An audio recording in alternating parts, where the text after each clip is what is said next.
What up, everybody? I haven't done a flint and steel fire in forever. And I was doing a little thinking.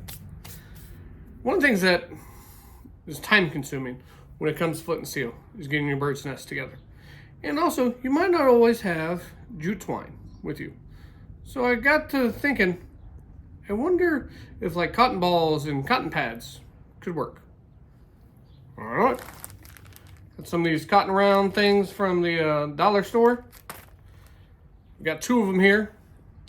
Split them down the middle. And what I'm going to do, take my char cloth,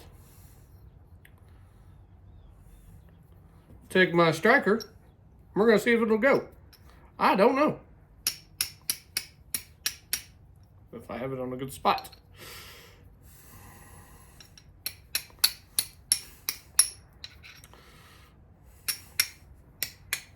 There we go. All right. Throw that in there. Close her up. Have a strong feeling I'm going to burn my fingers.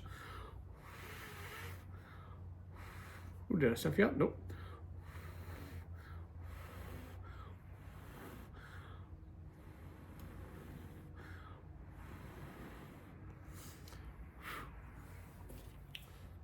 Dom, I lost my little plier things that you made me. Tongs.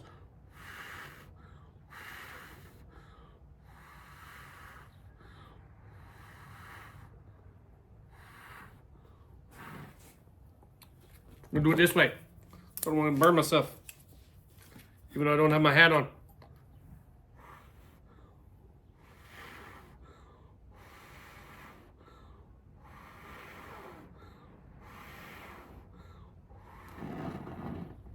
There we go. We have flamage. So it just goes to show that you should learn how to use other things. Dual purpose items. You know I love them. You guys got questions, let me know. Talk to y'all later.